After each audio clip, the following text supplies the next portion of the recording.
Hello my dear, hope you are all well. আজকে আমরা সরাসরি WBSLST এর ওয়েবসাইটে চলে এসেছি। দেখো এখানে কি লেখা আছে, the West Bengal school service commission will release WBSSC SLST cut off 2025 soon as the written examination process is over নাও। দেখো রিটেন এক্সামিনেশন সব কিছু চলে গেছে, এখন একটু সময়ের অপেক্ষা মাত্র যে আমরা ইন্টারভিউয়ে বসতে চলেছি। ঠিক আছে, এই রেজাল্ট কিন্তু কাট অফ মার্কস এবং যে লিস্ট সেটা কিন্তু প্রকাশ হতে চলেছে আর কিছুদিনের মধ্যেই। যে যারা যারা অ্যাসিস্ট্যান্ট টিচার হিসাবে তোমাদের নাম নথিভুক্ত করেছো তোমরা পরীক্ষা দিয়ে, তোমাদের রেজাল্ট www.westbengalssc.com এইখানে শো হবে to check their qualifying status, having a clear idea of cut off trends both expected and previous years. এগুলো তোমরা সব এখানে দেখতে পাবে। WBSSC SLST কাট অফ কত যাবে এই নিয়ে বিভিন্ন জায়গায় বিভিন্ন মতামত হচ্ছে। তো জেনারেলি আমরা এখানে দেখতে পাবো যে সেভারাল ফ্যাক্টরস আছে, এখানে এইগুলো লেখা আছে। তো মেন ব্যাপার হচ্ছে 35,726 জন পরীক্ষা দিয়েছে 9 থেকে 12 পর্যন্ত। কেউ 9-10, কেউ 11-12, আবার কেউ দুটোই দিয়েছে, বেশিরভাগই দুটোই দিয়েছে। তো 35,726 জন মোটামুটি কিন্তু আমরা ইংলিশ সাবজেক্টের উপরে আছে। তো এখানে কিন্তু OBC, SC আর ST এই ক্যাটাগরি ভাগে আছে, আর জেনারেল ক্যাটাগরি কিন্তু আগে ছিল, আর এইগুলোও আগে ছিল। কিন্তু একটা নতুন ক্যাটাগরি যুক্ত হয়েছে, সেটা হচ্ছে EWS। সেটা কিন্তু জেনারেল ক্যাটাগরি থেকে বেরিয়ে এসেছে। অর্থাৎ EWS যারা আছে তাদের জন্য চাকরি পাওয়ার সম্ভাবনা অনেক, কারণ এখানে কিন্তু কম্পিটিশান খুবই কম, অথচ ক্যাটাগরি বিভাগে নম্বরটা কিন্তু বরাদ্দ হয়ে গেছে। তো মেন ব্যাপার হচ্ছে WBSSC SLST এর কাট অফ 2025-এ কেমন যাবে। তো এখানে যদি বলা যায়, তো যারা 50 থেকে 56 নম্বর পেয়েছে তাদের মধ্যে অনেকেই কিন্তু ডাক পেয়ে যেতেও পারো।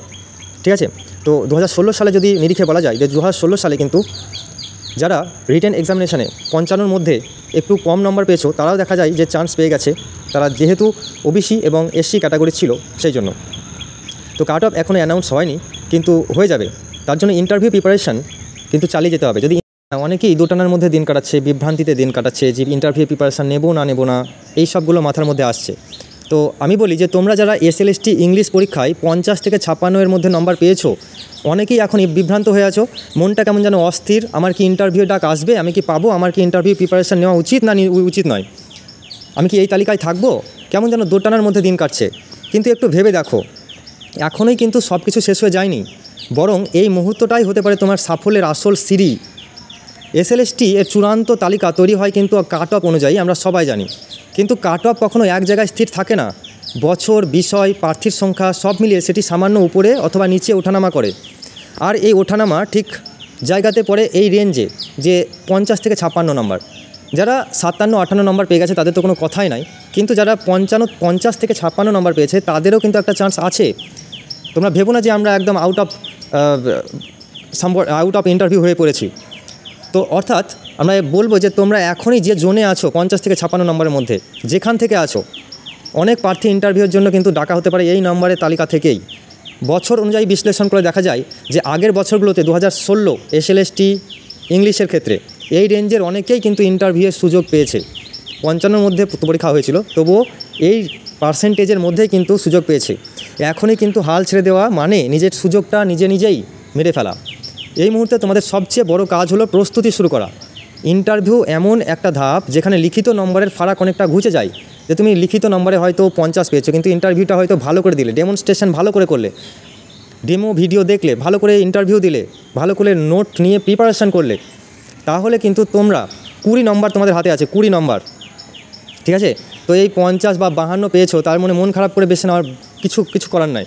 মন খারাপ করে বসে থেকো না, লিখিত নম্বর নিয়ে ভাবার দরকার নাই। তোমার এই ইন্টারভিউয়ের যে প্রিপারেশান নেওয়াটা কিন্তু একদিন কাজে লাগবে। ইন্টারভিউতে কীভাবে নিজেকে দক্ষ করে তুলবে সেইভাবে কাজ করে চলা দরকার। এই জন্যই আমি তৈরি করেছি SLST ইন্টারভিউ ইংলিশ নোট, যেখানে সংকলিত হয়েছে আসল ইন্টারভিউ প্রশ্ন উত্তর, ইংরেজি বিষয়ক প্রাসঙ্গিক আলোচনা, এক্সপ্রেশনের সঠিক ব্যবহার। এগুলো শুধু পড়ার নোট নয়, ইন্টারভিউ বোর্ডে আত্মবিশ্বাসের সঙ্গে উত্তর দিতে সাহায্য করবে এগুলো। তোমরা ভাবতে পারো যে নোটগুলো এখন কেন পড়বো, শর্টলিস্ট তো এখনও আসেনি। কিন্তু সত্যি বলতে কি, শর্টলিস্ট প্রকাশের পর থেকে ইন্টারভিউয়ের যে তারিখ প্রকাশিত হবে সেটা কিন্তু খুবই অল্প সময়, খুবই কম পাবে। তো তখন কিন্তু প্রস্তুতি নেওয়ার যে সুযোগ সেটা কিন্তু পাবে না। এখনই প্রস্তুতি নেওয়ার সময়। তাই যারা আগে ভাগে রেডি থাকবে তারাই কিন্তু শেষ পর্যন্ত এগিয়ে যাবে, তারাই কিন্তু ওই 10-20 নম্বর কিন্তু ক্র্যাক করে নেবে। তাই 50 থেকে 56 পাওয়া মানে যে তুমি সুযোগের কাছাকাছি আছো, এটা কিন্তু মনে রাখবে। তোমাকে শুধু প্রমাণ করতে হবে যে তুমি সেই সুযোগের যোগ্য। আজ থেকেই শুরু করো তোমার প্রস্তুতি, কারণ সফলতা কখনো হঠাৎ আসে না, সেটাকে তৈরি করতে হয় প্রতিদিন ধৈর্য আর পরিকল্পনা দিয়ে। তোমাদের জন্য অনেক শুভেচ্ছা রইল। নিজের উপর অটল বিশ্বাস রাখো, মনোযোগ ধরে রাখো এবং প্রস্তুতি শুরু করো এখনই, কারণ হয়তো এর পরের কলটা তোমার জন্য অপেক্ষা করছে। ইন্টারভিউয়ে প্রশ্ন হতে পারে ওয়েস্ট বেঙ্গল গভর্নমেন্ট স্কিম থেকে, প্রশ্ন করতে পারে ওরা renowned writer and their works থেকে, তাছাড়াও ডেমো আছে এবং complete study of Anglo Saxon age থেকে শুরু করে হিস্ট্রি অফ ইংলিশ লিটারেচার গোটাটা। ইন্টারভিউ বোর্ডে তোমাকে কিন্তু লিটারি টাইপস থেকেও প্রশ্ন ধরতে পারে, তাই তোমাকে আগে থেকে প্রস্তুতি তো নিতেই হবে। প্রশ্ন করতে পারে লিটারি টার্মস থেকেও, তাই এখন থেকে যদি তোমরা এই বিষয়গুলো ভালোভাবে পড়ো তাহলে তোমাদের জন্য এটা উপকারী হবে। আছে ফিগার অফ স্পিচও, উদাহরণ সহযোগে প্রত্যেকটা ফিগার অফ স্পিচ খুব সুন্দরভাবে বুঝিয়ে দেওয়া হয়েছে। ইন্টারভিউর জন্য রয়েছে বেশ কতগুলো পার্সোনাল ইন্টারভিউস কোশ্চেন সেট, যেগুলো পড়ে নেওয়ার মাধ্যমে তুমি যথেষ্ট পরিমাণে নিজের জ্ঞান বৃদ্ধি করতে পারবে। গ্রামার থেকে খুঁটিনাটি প্রশ্ন করা হয়েছে মাত্র 56 পেজের মধ্যেই। প্রশ্ন আছে পোয়েট্রি সেকশন থেকেও, যেখানে তুমি পোয়েট্রি কি, পোয়েট্রি ও পোয়েমের মধ্যে পার্থক্য, পোয়েট্রির ডিভিশন বিভিন্নভাবে বর্ণিত আছে, বিভিন্ন প্রকারের টিচিং মেথডস এবং কমিশন। ইন্টারভিউ বোর্ডে ঢুকেই এই প্রশ্নগুলোর ফেস কিন্তু হতেই হবে। মাত্র 10 থেকে 12টা কোশ্চেনের মধ্যেই তোমাকে কিন্তু 2-3টে ফেস করতে হতে পারে। আর একটা পিডিএফ আছে, এটা হচ্ছে বিগিনিং টু এন্ড, বাড়িতে বসে থেকে প্রিপারেশন নেওয়া শুরু থেকে একদম ইন্টারভিউ বোর্ড থেকে বেরিয়ে আসা পর্যন্ত কী কী করতে হবে, কী কী না করতে হবে, এর সমস্ত কিছু খুঁটিনাটি 1 থেকে 100টা পয়েন্টের মাধ্যমে বর্ণনা করা হয়েছে। আর তার সঙ্গে তোমরা পেয়ে যাচ্ছ ইন্টারভিউ গাইড বুক। এই পিডিএফটায় মাত্র 4টে পেজ আছে, আর এত ভালো ভালো কোশ্চেন অ্যান্সার আছে যা তোমাকে খুশি করে দেবে। আর আছে whole history of English literature থেকে খুঁটিনাটি সব প্রশ্ন, প্রত্যেকটা এজ ওয়াইজ আলাদা আলাদা করে খুঁটিনাটি প্রশ্ন আছে। ওল্ড ইংলিশ বা অ্যাংলো সাকশন লিটারেচার থেকে কোশ্চেন, সমস্ত কালারফুল পিডিএফগুলো তোমরা পেয়ে যাবে। Middle English literature, early modern, new classical, restoration period, Victorian period, Elizabethan, Jacobian, Caroline এবং কমনওয়েলথ, থিওরি এবং ওয়ান লাইনার কোশ্চেন উভয়ই আছে।